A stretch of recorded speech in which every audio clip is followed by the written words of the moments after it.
امید ہے آپ سب خیریت سے ہوں گے۔ اگر آپ نے ابھی تک ہمارا چینل سبسکرائب نہیں کیا تو اسے ابھی سبسکرائب کر لیں اور بیل آئیکن کو دبانا بالکل بھی مت بھولیں۔ شکریہ۔ Number 10، pearls grains. کیا برسوں بعد جیل سے رہائی پانے والا عظیم یوزداغ کو وہ کھویا ہوا ملے گا جو اس نے کھو دیا تھا؟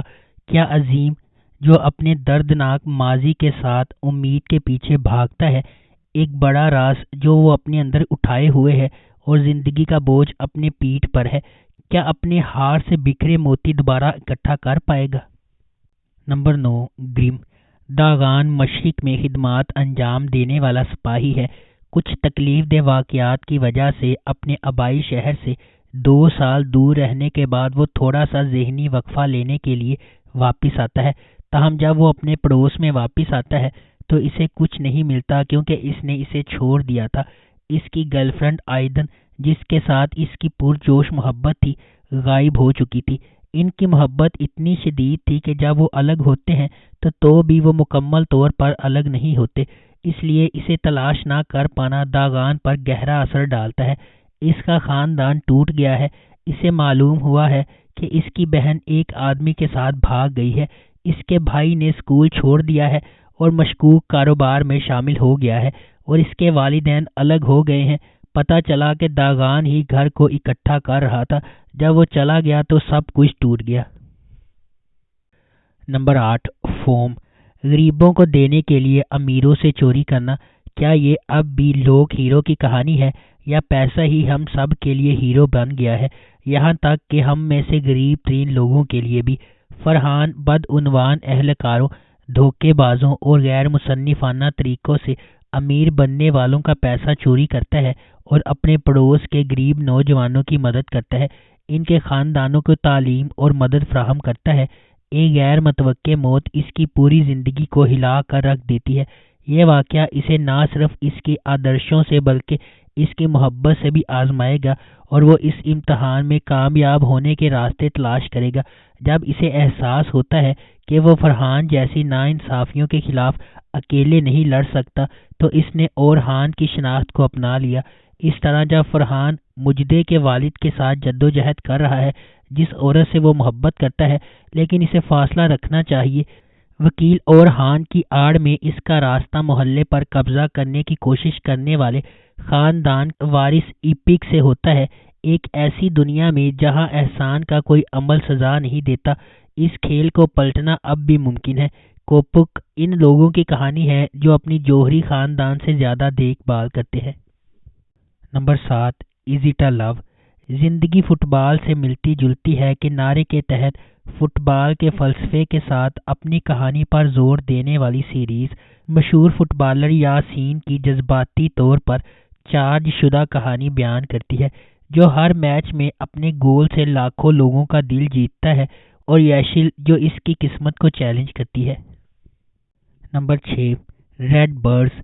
ریڈ برڈز مریم کی دل خراش کہانی سناتا ہے، جس کی شادی ایک اسلامک فرقے میں 14 سال کی عمر میں ہوئی تھی، اور اب وہ اپنی بیٹی زینب کو شیخ کے پوتے کی دلہن جیسا انجام بھگتنے سے روکنے کے لیے بہادری سے لڑ رہی ہے۔ اس کی بھابھی کی رہنمائی میں، جو فرقہ کی ایک سابق رکن ہے، انہیں احساس ہوا کہ انہیں فرقے کے طاقتور چنگل سے زینب کو بچانے کے لیے بھاگنا پڑے گا۔ ڈرتے ڈرتے اپنے منصوبوں کو اپنے ظالم شوہر سے چھپاتے ہوئے مریم کو پہلے سیکولر سائیکیٹرسٹ لیونٹ کے گھر میں ایک نگہداشت کرنے والے کے طور پر پیسہ کمانا ہوگا، جو اس کی مدد کرنے پر راضی ہے۔ ان کے متصادم مذہبی اور ترقی پسند عقائد کے باوجود مریم اور لیونٹ جذباتی طور پر ایک ساتھ کھینچے جاتے ہیں، لیکن ان کی زندگی میں انتشار اور گہرا ہوتا جاتا ہے جب ان کی بیٹی کی شناخت سامنے آتی ہے۔ نمبر 5، چیسٹ میل۔ کارسو ناخوشگوار شادی میں ایک عورت ہے۔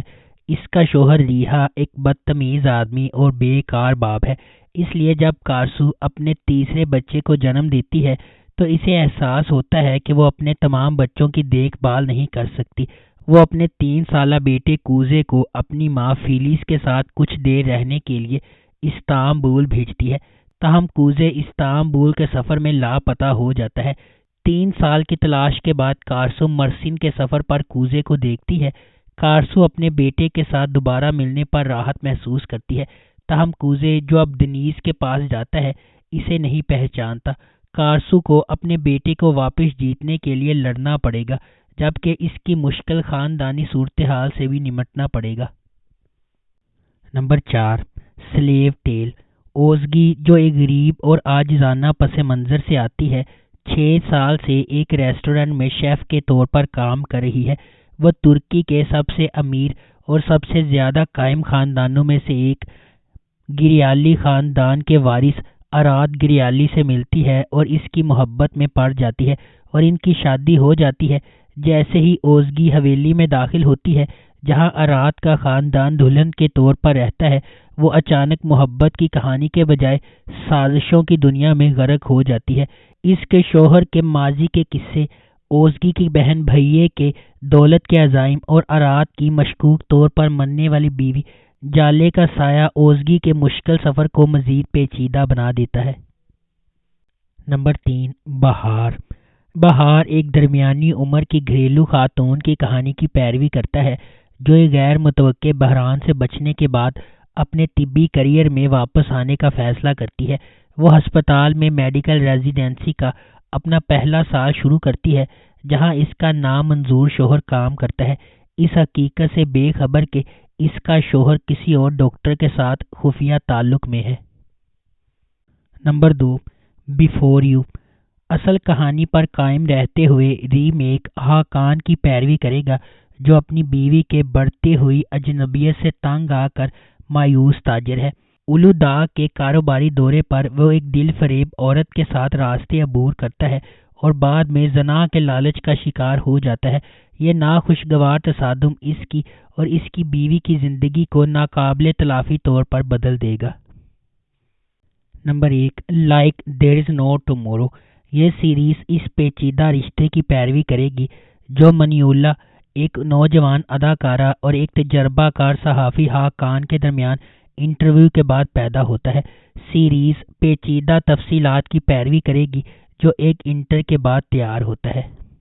اگر آپ کو ہماری یہ ویڈیو پسند آئی ہے تو اسے لائک کریں، شیئر کریں اور ہمارے چینل کو سبسکرائب کرنا بالکل بھی مت بھولیں۔ شکریہ آپ کا بہت بہت۔